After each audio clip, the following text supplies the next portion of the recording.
This is interesting. I am trying to simulcast using both StreamYard and my phone. Ooh, that gets pretty meta, doesn't it? Look at that. That's me, looking at a picture of me, looking at me, and on it goes forever, endlessly. I don't even know if the people watching on the phone can hear me. That's how out on a limb we are here. So, listen, today I'm going to talk to you about the real secret um, of top performing entrepreneurs, top performing coaches. And I alluded to this in a previous post where I said, hint, it's all in your mind. I'm here to tell you that as much as mindset as a thing gets overused and it gets watered down, and there are, like mindset has become way too vague and broad of a term. But I want to talk to you about simple, easy to latch onto mindset ideas that really do make a difference. And so that's what this is about today. And by the way, this is the secret advantage of the successful. In fact, it's beyond coaches and entrepreneurs. It's everyone who is successful. So first, let me tell you the common kind of problems or challenges, maybe is a better word, that most of us face. Most of us have some, we come into this space. It kind of works like this. Let me back up another step here and say, there's a certain kind of person that is attracted to the coaching space and the marketing space and the expert space.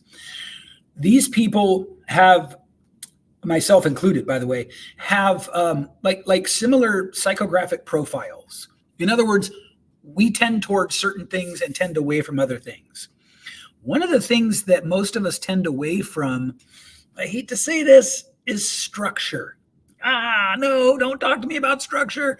I'm an entrepreneur because I want to do it my way. I want to do it how I want to do it. And that's the way I want to do it. Well, guess what? Structure is the key to freedom. God, I pushed back against this so long and so hard. Don't make my mistake, guys. Be able to learn from someone else who is sharing their struggles with you only because they want to help you. Structure is the key to the freedom that you seek. I know it sounds contradictory. It sounds like, how could structure be the key to freedom? I swear to God, it is. You look into any discipline and you will find within that discipline constraints. Let's take design. Design is a wonderful, or copywriting, two great examples, because the reason that good design can exist is because somewhere along the iterative process of coming up with the rules for design, some geniuses somewhere realized if everything is fair game, nothing will get created. It's too broad. And by the way, this is the same kind of thing that applies to like martial arts with katas and forms, music with music theory. Those are all constraints. Those are rules that are meant to keep you within boundaries so that you can move forward more quickly. What's faster? A bullet in my hand that I throw at you, even if I explode the little gunpowder in the back, or a bullet shot out of a chamber that is exactly the diameter of the bullet? Well, we already know the answer, right? The reason the bullet goes further faster when it has the constraints of the barrel is because of the constraint. And so hopefully you don't get too bogged down in the metaphor and you realize that there's a really valuable lesson here for you, which is the freedom you seek literally gets born from the structure that you apply. And so mindset, tactic, tip, hack, whatever you want to call it, number one is you must create structure for yourself. If you are a person who is successful and fulfilled and has plenty of clients and plenty of money and you don't have structure, I want you to understand you are an outlier and frankly a weirdo, and I envy you. But putting structure into my work has been more impactful than anything else. The second most important thing for me was learning to write good copywriting. But number one was structure. So let's talk about those two together. Copywriting is a highly creative endeavor, right? And I am not the same amount of creative throughout the day. So this is where structure comes in.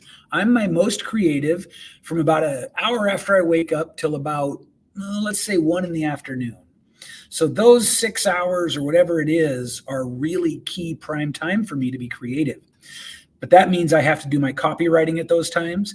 That means I have to map out my big creative ideas at those times.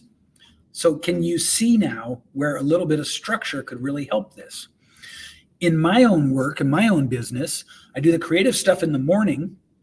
The creative stuff leads to me getting leads, right? It leads to me getting in conversations with people, and I do those in the afternoons because having conversations with people is something I can do more anytime. Now, granted, of course, I can get too tired and then I'm no good to anyone, but that's all of us. So we're not talking about that.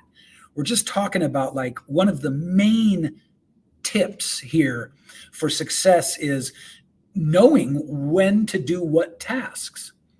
Because if your first task in the morning, let's say, is, I don't know, something menial, checking your emails, well, you're going to use up some of your daily allocation of creative ability just checking emails.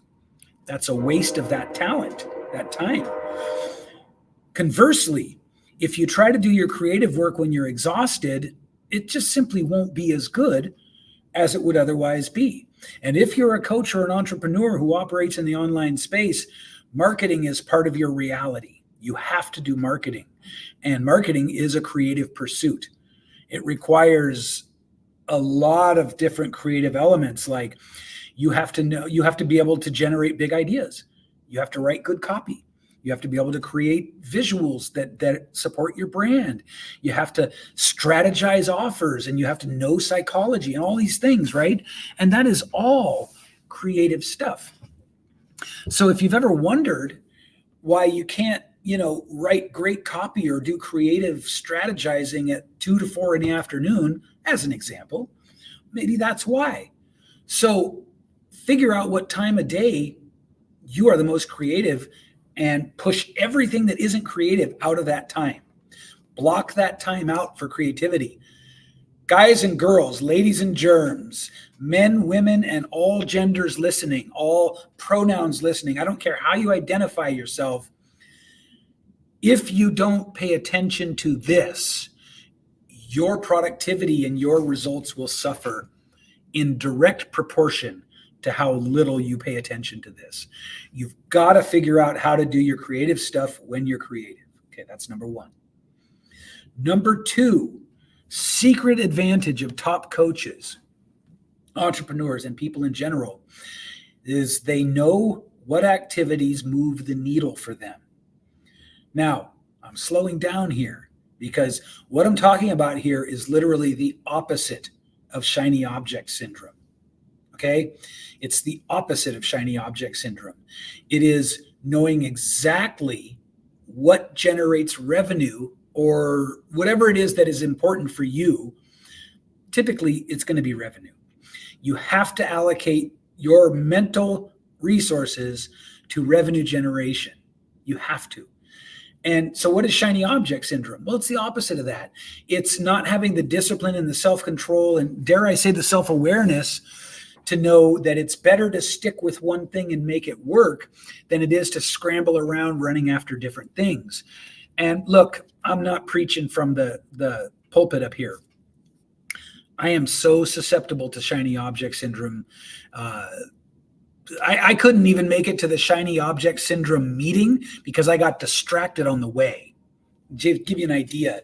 Like, I get it, you guys. I get it. I fucking get it.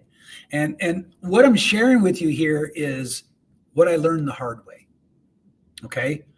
So, number two is you've got to know what your most needle moving activities are.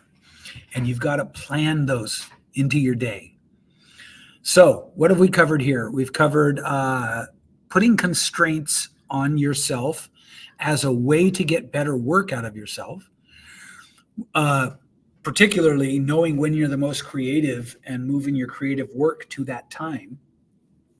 We've talked a little bit about shiny object syndrome and its opposite, which is I'm a little tired here. See, I am actually just passing my creative peak for the day.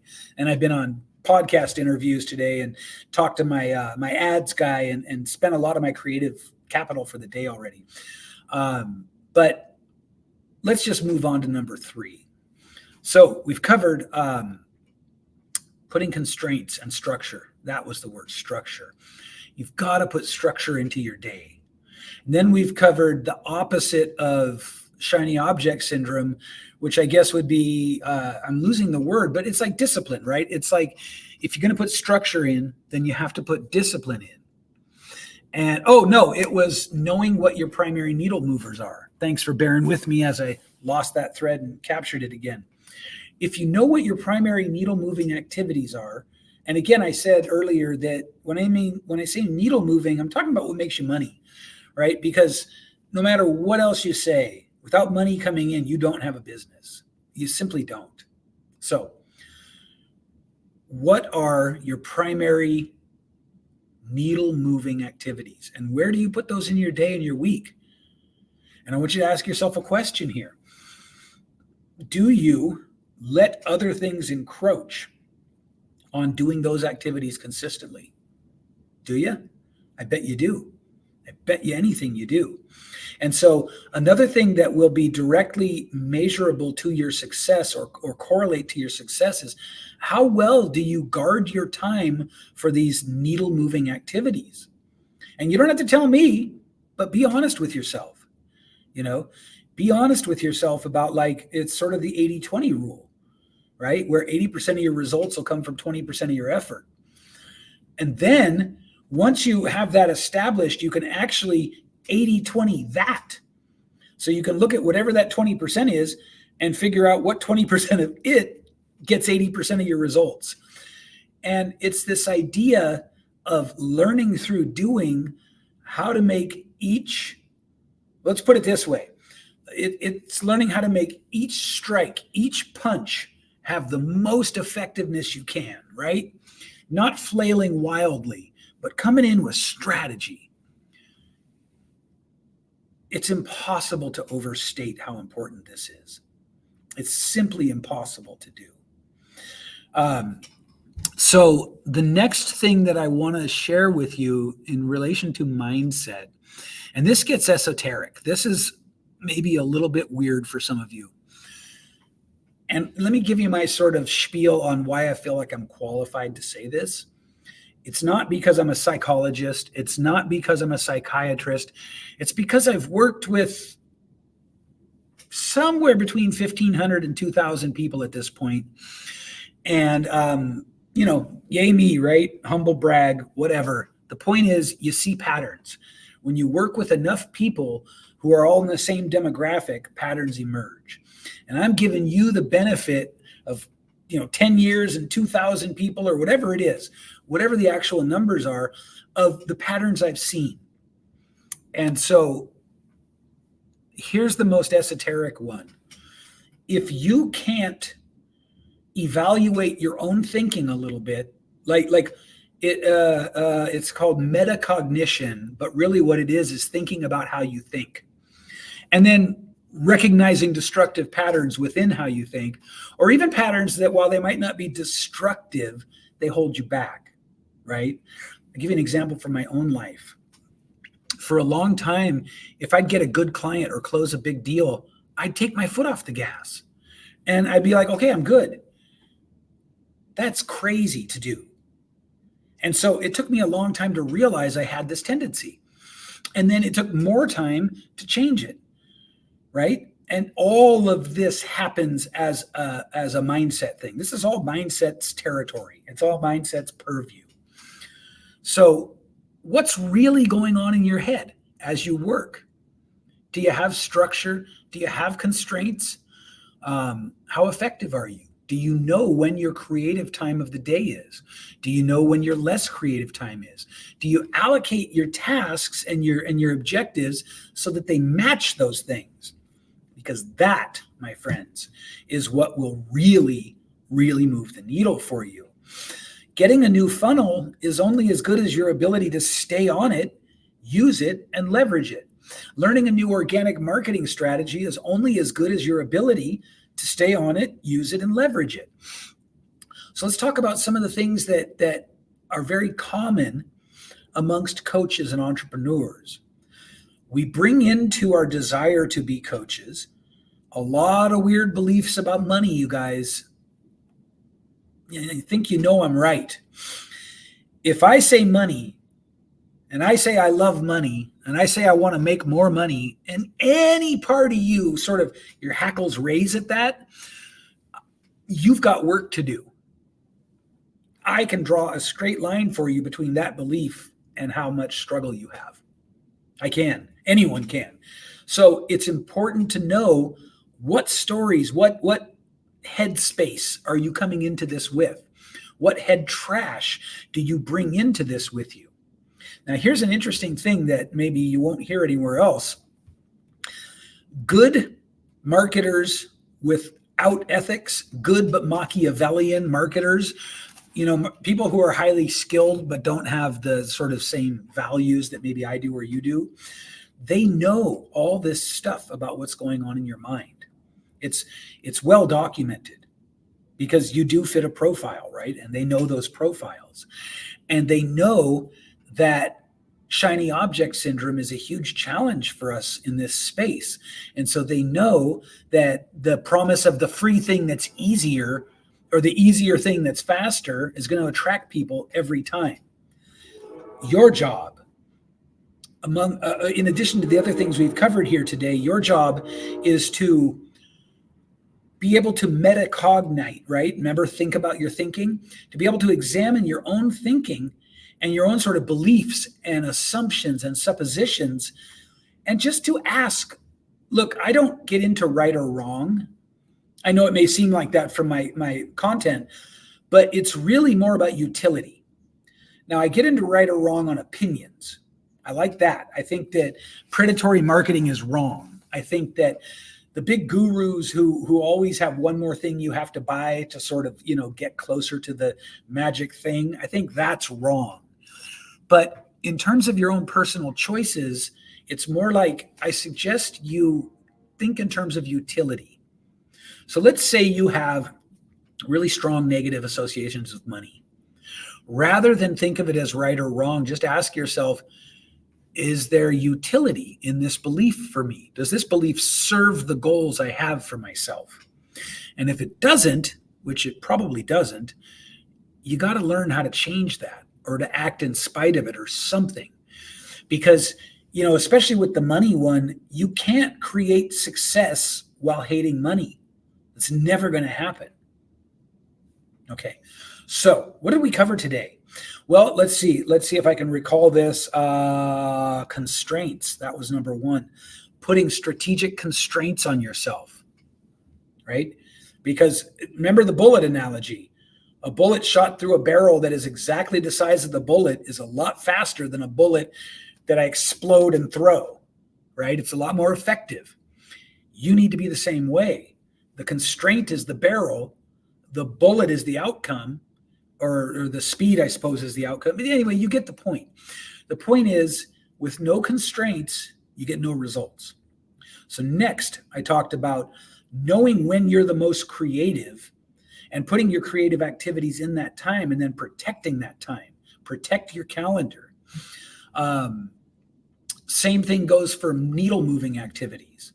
You've got to prioritize needle moving activities over busy work activities. In fact, what I find with people is often 50% or more of what they do in their day doesn't even need to be done in the first place. So that's the level at which people are sort of off base with prioritizing and strategizing their calendar and their day based on needle moving and based on what activities are right at what time. And then the third thing I covered was this idea of thinking about how you think and learning to understand what kind of head trash you bring into the process. At its core, the entrepreneurial journey is deeply spiritual. And it's deeply spiritual because to succeed at it, it requires you to evaluate and examine yourself and to change and grow. And so that's why I talked about utility versus right and wrong. See, if you know your goal is to become a $10 million business or to have 1,000 clients or whatever it is, you have to learn to identify the things that are within you that get in the way of that, because you will have them, and then you have to learn how to change them. And that process is growth. That's what that is. And that's why the entrepreneurial path is a very spiritual path. Now, in all candid fairness, it's also a very difficult path. But here's the thing. It's difficult really because of the three things I've covered today. So no constraints where constraints are needed, knowing when to do what tasks and what tasks move the needle the most, and being able to sort of meta evaluate your own thinking, beliefs, actions, thoughts, etc., and modify them such that they have utility toward whatever your goals are. There you go. Those really are three of the most powerful sort of secrets of top performers. There are more, of course, but those three, you take those and you internalize them and you implement them, and you'll start to notice a difference very, very quickly. With that, I want to thank you for tuning in or catching this later, as the case may be. So I am out of here.